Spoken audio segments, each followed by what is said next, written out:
What would you do if your parents looked you in the eye and told you you weren't worth the investment? My name is Emma Wilson. I was 24 years old when my college graduation turned into something far bigger than a ceremony. It became the sweetest, most public revenge I never planned. It happened right there in our matching black caps and gowns. My sister Lily smiling like she always did, basking in the attention. And me, I was smiling too, but for a very different reason. Let me take you back to the moment it all broke. We grew up in a neat white picket fence kind of suburb in Michigan. On the outside, everything looked picture perfect. Birthday parties, Christmas cards, those awkward family photos with identical sweaters. But inside that house, the truth was different. My parents, Robert and Diana Wilson, were classic middle-class achievers. Dad worked as an accountant, methodical and reserved. Mom was a high school English teacher who quoted Shakespeare when she was frustrated and prided herself on raising strong women. Irony right now. Lily, 2 years younger than me, was their golden girl. Blonde curls, dimples, straight A's with half the effort, and somehow always center stage. Me, I was the mature one, the quiet one, the backup daughter. Christmas mornings told the story best. Lily would unwrap tech gadgets, designer clothes, expensive jewelry. I'd get socks, art supplies from the dollar bin. Once I got a half-used sketch pad, Mom said she found it in the closet and thought of me. It stung, but I learned early to hide it, to not rock the boat. Your sister just needs more encouragement, Mom would say. She has promise.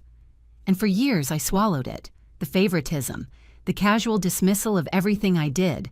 Like the time I got second place in the regional business fair as a sophomore, Mom barely looked up from her laptop. But when Lily won a local debate match, full-page Facebook post, dinner celebration, homemade cupcakes with her name and icing. Even then, I knew. I was the supporting character in a story where Lily always played the lead. But I didn't quit. I couldn't. Deep down, I believed I could work harder, be undeniable, outperform the expectations they refused to set for me. Then came the day we both got into Westfield University. That moment should have changed everything. I remember the dinner like it was yesterday. I was first to open the letter, full acceptance to Westfield's competitive business program. My hands shook. I was speechless, overwhelmed. I got in, I whispered. Dad nodded from behind his phone. That's nice, Emma. Nice. Then Lily burst through the door, screaming with joy. I'm going to Westfield. She'd gotten in, too, for political science. The celebration was instant. Mom popped sparkling cider. Dad hugged her so hard he lifted her off the floor. They danced around the kitchen while I sat there with my untouched acceptance letter. But the real blow came 2 weeks later, a rare family dinner. All 4 of us at the table, no phones. I thought finally maybe they'd talk about plans, help me figure out housing tuition. Instead, Dad cleared his throat and said, We've been saving for college since Lily was born. The tuition's steep, but we'll cover it entirely so she can focus on her studies. Lily lit up. Mom beamed. And me, I waited. Waited for them to mention me. My tuition. My future. Nothing came. What about me? I asked, voice barely above a whisper. They didn't even flinch. Emma, Dad said, shifting uncomfortably. We only had enough for one of you, and Lily's always shown more academic promise. She's a safer bet. A safer bet.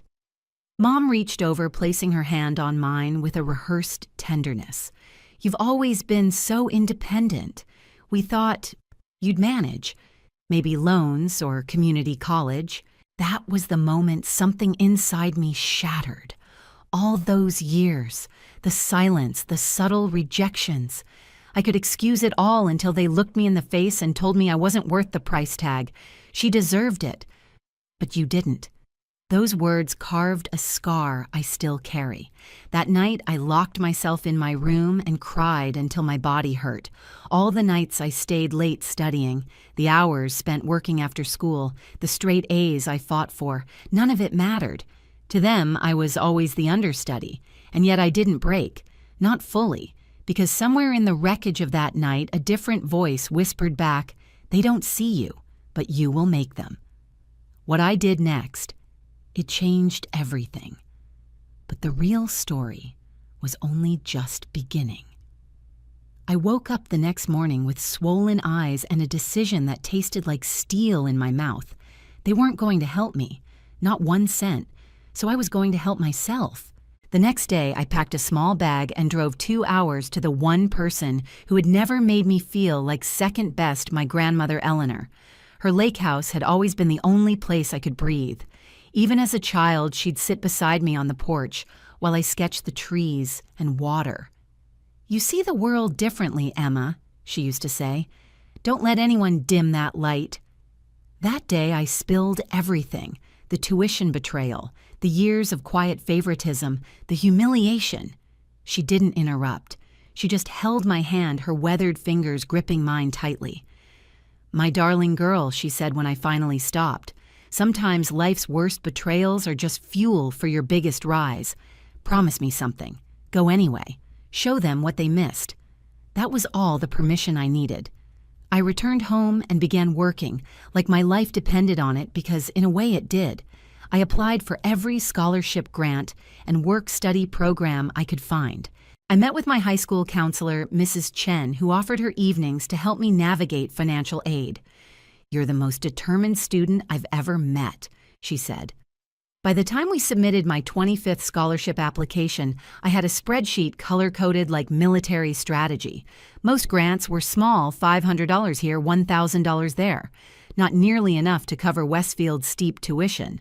But with federal loans, private loans co-signed by Grandma Eleanor, and a patchwork of aid, I scraped together enough for my first year.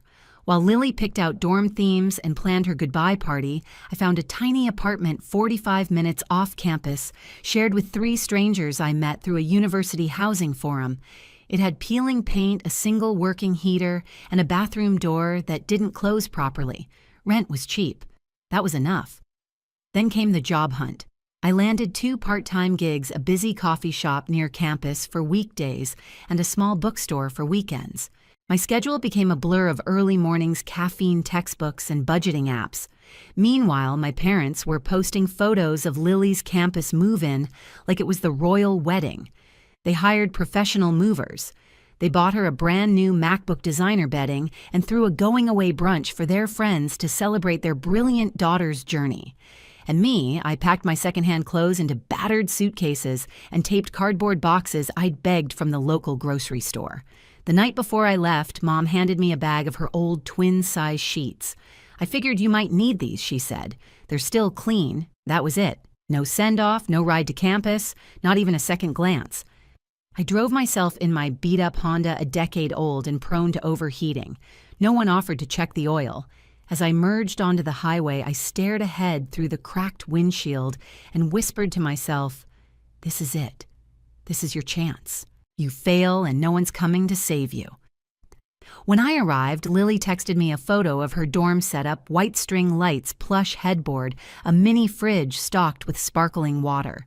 Meanwhile, I walked into my new place to find half-unpacked boxes, roommates blasting music, and a single sagging mattress with no frame.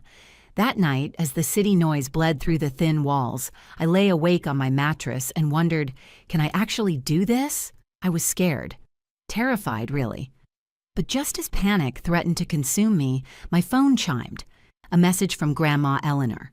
"Remember, my brave girl, diamonds are made under pressure. And you're already shining." I read it 3 times. Then I sat up, pulled out my planner, and created a schedule so airtight it could have held a moon launch. Class, coffee shop, study, bookstore, sleep, repeat. There would be no parties. No game days, no lazy brunches. I wasn't here to fit in. I was here to rise. And slowly, something incredible began to happen. In my business classes, I didn't just survive, I thrived. Concepts like budgeting strategy and time management, I was living them. When students asked how to calculate ROI, I explained it with examples from my coffee shop's inventory system. Professor Bennett, my business ethics instructor, stopped me after class one day. "Your analysis of the resource allocation case was outstanding. You think like someone who's already running a business. That's because, in a way, I was. My entire life had become a startup operation. And then, just when I thought I couldn't take another step, someone unexpected walked into my life. Her name was Zoe, one of my roommates, a nursing student with messy buns and a heart that didn't know how to quit. She noticed my crazy schedule before I even mentioned it. One night, she left a Tupperware labeled, "For Emma, eat this or I'll cry in the fridge." Inside, homemade lasagna and a sticky note with a drawing of a smiling potato. "You can't run on caffeine and air," she said when I asked about it. "My parents taught me that family means feeding the people you love." She became my lifeline. She edited my papers when I fell asleep at the keyboard, made flashcards for my exams, forced me to take 10-minute breaks to stretch and breathe. Zoe didn't owe me anything, but she gave me everything. "My family shows love with support," she said one night. And sometimes the family we choose is better than the one we're born into. And just like that, I had a new family. Because while my parents continued pretending I was doing fine, while Lily basked in dinners and phone calls and weekend visits, I was building something else. Resilience. 1 week, $1, one silent triumph at a time. But life wasn't done testing me yet, because the next challenge, it would shake everything. By the time sophomore year rolled around, I had somehow turned chaos into routine. I was waking up at 5 a.m. studying for 2 hours before my coffee shop shift, squeezing in classes during the day, and clocking weekends at the bookstore. Evenings were for laundry essays and staring blankly at bank balances. Exhaustion was constant, but so was momentum. Then one Thursday afternoon, the floor dropped out. "We're cutting hours," my coffee shop manager said, avoiding my eyes. "Corporate's slowing down for the season. I can only give you 8 hours next week." I blinked. Just 8. I'd built my entire fragile budget around those shifts. That night, I opened my spreadsheet and stared at the numbers like they might magically rearrange. Rent was due in 2 weeks. Tuition wasn't far behind. My emergency fund gone 2 textbooks ago. For the first time, I let myself panic. Really panic. But before I spiraled too far, I remembered someone miss. Winters, the assistant director at Financial Aid. She'd once told me, "Come see me before it becomes a crisis." I showed up at her office the next morning, sleep-deprived and barely holding it together. After reviewing my case, she looked up with a soft frown. "Your academic record is impeccable. Let's see what we can do." Turns out, because of my GPA and financial hardship, I qualified for an emergency grant, a small one, but enough to survive the month. "And there's more," she added. "Professor Bennett submitted your name for a research assistant role in the business department. It pays better than the coffee shop and fits your class schedule." You interested? Was I interested? I nearly cried on the spot. That job didn't just save me, it transformed me. Professor Bennett Sharp, perceptive and intimidating in the best way, welcomed me into her study on small business resilience. I analyzed data, compiled reports, and gradually began to offer real insight. "You've got a mind for patterns," she said during one meeting. "Have you considered entrepreneurship?" I had, quietly, secretly, since those nights at Grandma Eleanor's lake house, when I read about CEOs and self-made founders under a blanket with a flashlight. And now, for the first time, someone powerful was saying I could be one of them. That night, something inside me ignited. I took everything I was learning, marketing, project management, digital tools, and began sketching a plan, a real business, my own. By winter break, I had launched a scrappy online platform offering virtual assistant services for small businesses. I created service packages, wrote pitch emails, and built a basic site using free tools and pure willpower. At first, it was just a side hustle. But by junior year, it was a real business with regular clients, growing revenue, and a name that began to spread on campus, Emma Wilson, the girl who ran her own agency while crushing her coursework. That business saved me in more ways than one. I was finally able to quit the bookstore, free up time for more focused classes, and even start paying off my smaller loans. Zoe, ever the unofficial CEO of my emotional support department, made sure I didn't crash from burnout. "You built something out of nothing," she told me one night over stir-fry. "That's not normal, that's powerful." And suddenly, I felt something I'd never felt before. Not just capable, not just resilient, I felt respected. By my professors, my clients, my peers. even strangers who read about my business in a local entrepreneurship blog. Meanwhile, Lily's world remained a curated highlight reel, photos of her at campus galas, snaps of weekend brunches, updates about her study abroad program in Italy. Her captions were full of hashtags like "we're blessed" and "grind mode," though I couldn't tell you what exactly she was grinding. Our relationship was polite, surface level. She'd invite me to sorority mixers and I'd decline citing work. We didn't talk about college finances or the elephant-sized betrayal still parked in our family's living room. But that silence was about to break in a way I didn't expect. One rainy Tuesday evening, I heard a knock on my apartment door. I opened it to find Lily soaked pale and clutching a laptop like it might explode. "I'm failing my thesis seminar," she blurted out.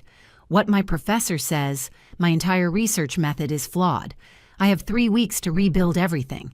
If I don't, I won't graduate." She stood there trembling.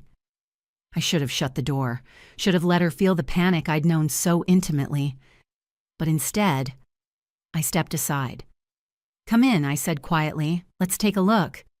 We spent the next 5 hours rebuilding her framework.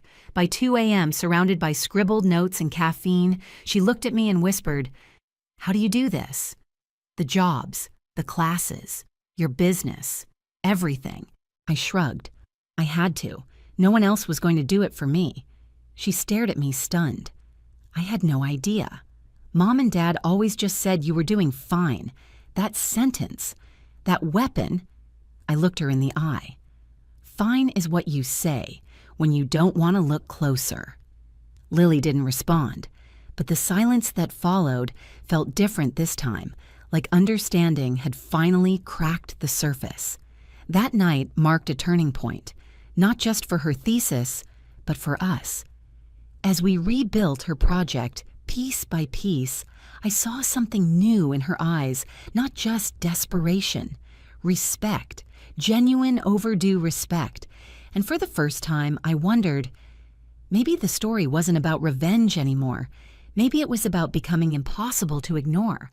By the time senior year arrived, I wasn't just surviving anymore, I was thriving. My digital marketing agency had grown from a few odd clients to a legitimate business, serving 15 small companies across the state.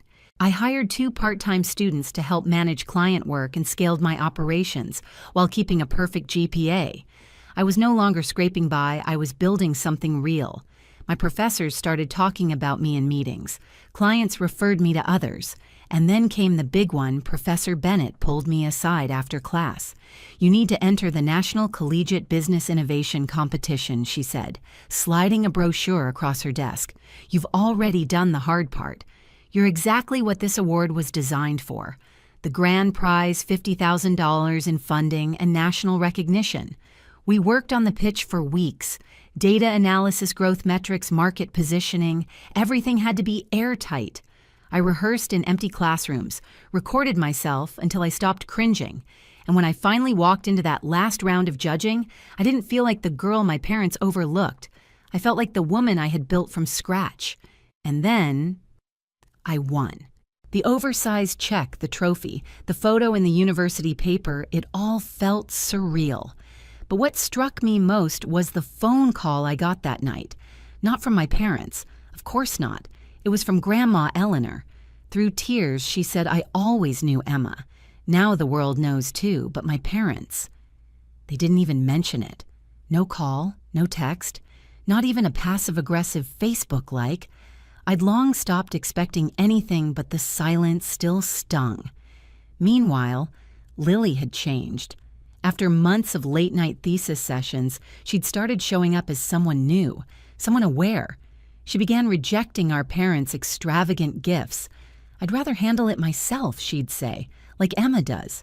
She started asking real questions about privilege, about fairness, about what it meant to coast on love while someone else had to earn scraps. By February, she was genuinely different, a little softer, a lot more honest. Then came a knock at my apartment, this time from Dean Rodriguez. She smiled with that twinkle only deans who know something important have, "Emma," she said, "we'd like you to deliver the student address at graduation. Your story, what you've built, it's exactly what Westfield wants to stand for." I nodded, speechless, but she wasn't done. "There'll be some surprises during the ceremony. Just trust me." I did. April rolled in with blooming magnolias and tight-lipped faculty. Meanwhile, my agency had landed a feature in a regional entrepreneurship magazine. My inbox flooded with interest. I even received an offer from Alexander Global Consulting, one of the nation's top firms. 6 figures, full benefits, relocation support. They wanted me, the girl no one invested in. As graduation approached, my parents returned to town for Lily, of course. They rented a house, planned a lavish party, invited everyone. Me, I got a text. "We assumed you'd be too busy to join, but you're welcome if you want to stop by." The phrasing made it clear I was still an afterthought, but this time it didn't cut as deep, because I knew what they didn't. They were about to watch their forgotten daughter take the spotlight. The night before graduation, Grandma Eleanor arrived with a gift, a custom stole embroidered with the words that carried me through everything diamonds are made under pressure. I wore it with pride. The next morning, I dressed slowly, hair curled, new dress beneath my gown, shoes that wouldn't betray me on stage. As I slipped on that stole, something clicked into place. Not arrogance, not revenge, just peace. Lily texted me, "So proud to be walking beside you today." That right there was a different kind of victory. We met at the robbing area, and when the procession began, I scanned the crowd and found them my parents. Sitting in VIP seats dressed like this was their accomplishment. They waved at Lily. They didn't even notice me walk past until the president stepped up to the mic. Before we conclude, he said we'd like to recognize a few extraordinary students. First, Ms. Emma Wilson of the School of Business. A ripple went through the audience. My parents turned, confused, then stunned. I stepped onto the stage heart, thudding every footstep echoing 4 years of silence, dismissal and defiance. And I spoke. 4 years ago, I arrived at Westfield with nothing but student loans and a refusal to fail. I wasn't given much. No dorm room parties, no family safety net, just grit. And a dream. I told them the truth without bitterness, but with clarity. About working 30 hours a week while taking a full course load. About launching a business. About not receiving a cent from the people who were supposed to believe in me first. And the audience listened. Then came the president again. "What many may not know," he said, "is that Emma Wilson not only graduates with the highest honors in the business school, but as this year's valedictorian. She is also the winner of the National Collegiate Business Innovation Competition and has accepted an offer from Alexander Global Consulting." The crowd exploded in applause. And then, Ms. Wilson did all of this while fully self-financing her education, building a business, and supporting herself without family financial support. I glanced at my parents.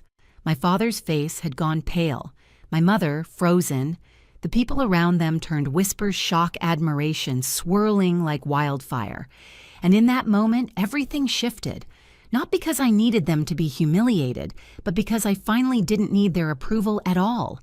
I was no longer invisible. I was undeniable.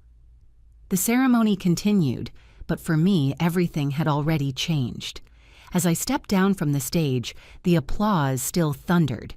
Professors, classmates, strangers, people I'd never even met were cheering.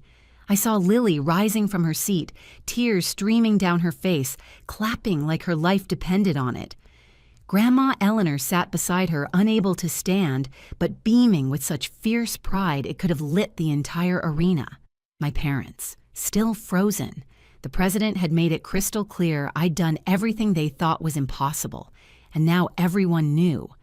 But Dean Rodriguez wasn't done.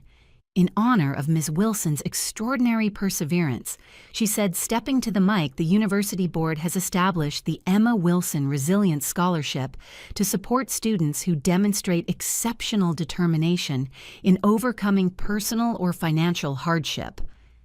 A murmur swept through the crowd. My name, my journey was now tied to helping students who were walking the same impossible road I had. The symbolic victory.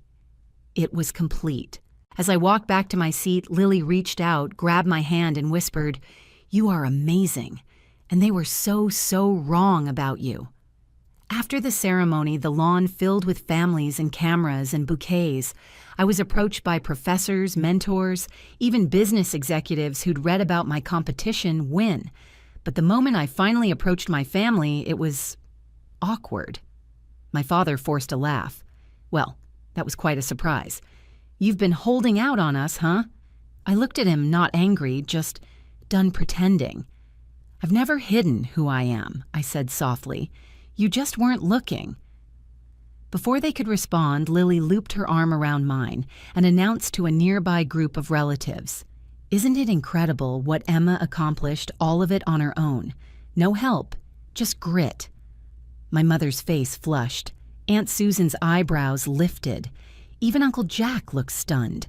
Suddenly, the golden daughter wasn't standing beside them.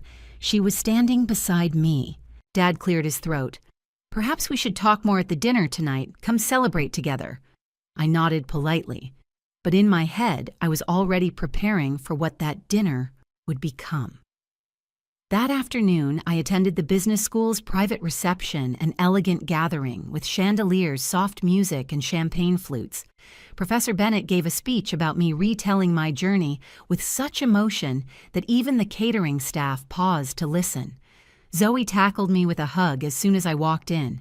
"Boss lady," she shouted, "you did it." She introduced herself to Grandma, Eleanor, and Lily, the supportive grandma. And the sister who finally woke up, she teased gently. Lily chuckled.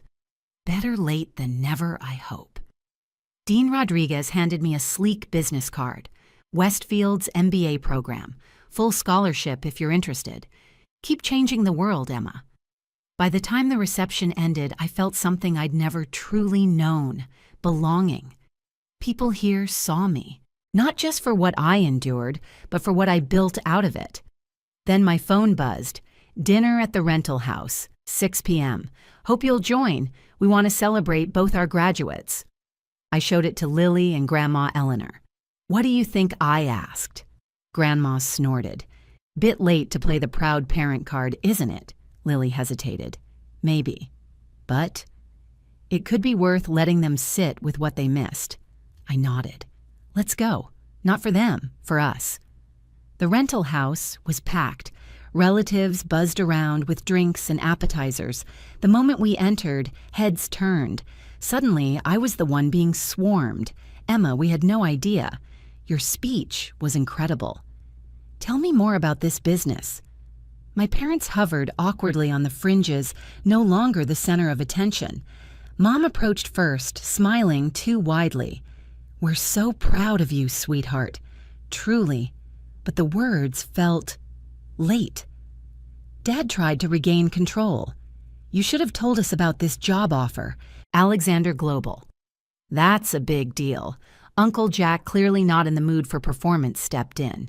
"Maybe she didn't tell you because you haven't asked about her life in years." The room went quiet. Mom looked hurt. "We always supported both of you." "No," Lily said clearly. "You didn't." All eyes turned to her. "You invested in me, all of me, emotionally, financially, every step, but Emma.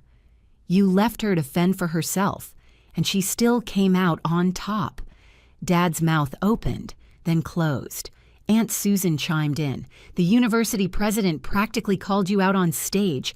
That wasn't subtle." Mom tried to defend. "We had limited resources. We had to make hard choices." Grandma Eleanor's voice cut through like a blade. Choices based on assumptions. And those assumptions were wrong. You saw one daughter as the golden child and ignored the other until she became too successful to ignore. No one had ever spoken that plainly to them. The family dinner shifted. Questions came to me now, about my business, about the scholarship, about what was next, and my parents. They sat in silence, surrounded by everything they had refused to believe in. By the time dessert arrived, the dynamic had changed permanently. My father, clearly uncomfortable, offered a weak olive branch. "We've been talking.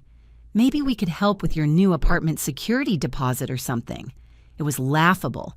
A $1,000 gesture after 4 years of silence. No need, I said smoothly. My starting salary at Alexander Global is $90,000. Housing's already covered.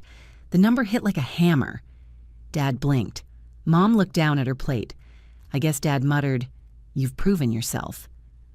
I didn't need to, I replied, but I'm glad you finally noticed. That night as we left, Lily turned to me and said, "Grandma and I are taking a few days at the lake house. Come with us." I smiled. Yeah, I'd like that. And as we drove away, leaving them standing on that front porch in stunned silence, I realized something powerful. Their approval used to be everything to me. Now it meant absolutely nothing. The weeks after graduation passed like a dream, except this dream was real. I moved into a sleek apartment near Alexander Global's downtown office, used part of my competition winnings for the deposit and modest furnishings. The rest went straight into building the future I used to only fantasize about from my shared apartment floor. My agency kept running too. I didn't shut it down. I promoted my student team to part-time managers, paid them fair wages, structured work around their classes. I wasn't just building for me anymore. I was becoming the mentor I never had. The Business Innovation magazine article dropped a month later. Cover title, "From Ignored to Icon, Emma Wilson's Rise from Nothing." There was a photo of me at graduation cap gown, Grandma, Eleanor, and Lily on either side, that stitch stole draped across my chest. I mailed copies to everyone who mattered, not to prove anything, just to say this happened, and I made it. A week later, I got a text from Mom. "Would you be open to meeting us for lunch, just to talk?" I hesitated.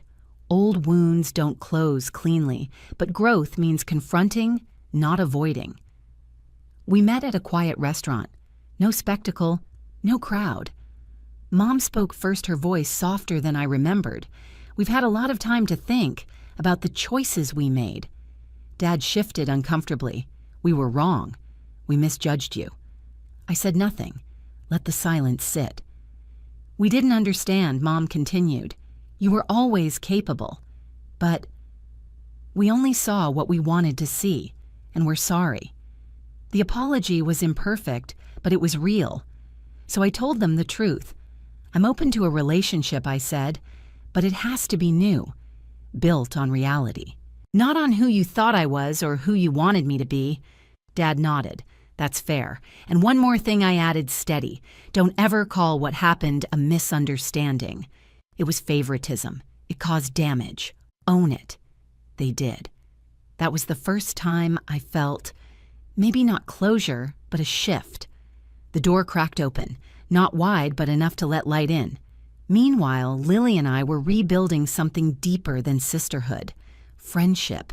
She joined a nonprofit focused on educational equity, said it was inspired by watching me overcome everything without support.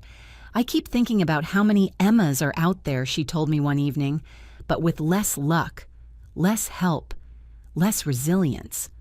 What happens to them?" I smiled. "That's what I'm working on, because I decided if the system failed me, then I'd create a better one." With the help of Professor Bennett and Dean Rodriguez, I launched the First Generation Achievement Fund, a scholarship designed not for the highest GPA or the fanciest resume, but for students who'd clawed their way through impossible odds just to sit in a classroom.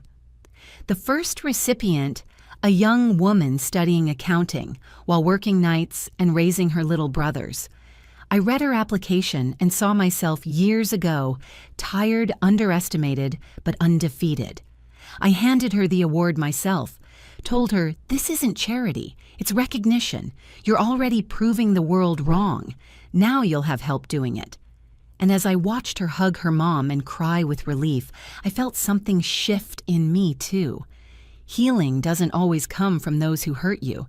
Sometimes it comes from making sure no one else has to walk the same hard road alone. My parents came to the award ceremony, sat quietly in the back. Afterwards, Dad approached. "You've created something meaningful," he said. It was simple. But for once, there was no defense, no deflection, just pride. Not in Lily, in me. That mattered. But it wasn't everything, because by then I'd learned that external validation is a mirror, not a compass. It reflects where you are. It doesn't decide where you go. The following summer, on the anniversary of graduation, I visited Grandma Eleanor at the lake house. We sat on the porch sipping tea as the sun dipped low. She handed me a small wooden box. Inside was a silver bracelet, elegant, timeless. This was given to me by my grandmother, she said. She told me, "A woman's value is never measured by applause. It's measured by the silence she survives." I've been saving it for someone who understands. She fastened it around my wrist, and I cried. Not from pain, but from the release of it. I had survived, thrived, rebuilt, and somewhere along the way I became someone my younger self would look up to. The family I built, Zoe Grandma Lily, my mentors, even clients who saw me as more than a line on an invoice, became my real roots, and my parents, they're learning, slowly, consistently. We meet sometimes. It's not perfect. It's not supposed to be. Forgiveness isn't approval. It's freedom. And as for Lily, well, she's still figuring out how to use her voice. But now she never speaks without remembering who didn't get a voice at the table growing up. The best part? She listens now. One crisp fall morning, hiking a trail near the lake, she asked, "Do you think you'll ever really forgive them?" I paused. Forgiveness, I said, isn't saying it was okay. It's saying I won't let it own me. We stood at the overlook in silence, looking out. She nodded. They lost something big, not knowing who you were all those years. I smiled. They did. If you've ever been the one overlooked, the one they didn't believe in, the one who had to build while others were carried, just know this. Their limited vision doesn't define your future. Your value isn't given. It's realized. And the day they finally see it won't even matter, because by then you'll already be so far beyond their imagination, they'll barely recognize the view. So tell me, have you ever been underestimated by the people who should have believed in you most? Drop your story below. Like and subscribe if this hit home. And remember, sometimes the greatest revenge is simply becoming everything they said you couldn't.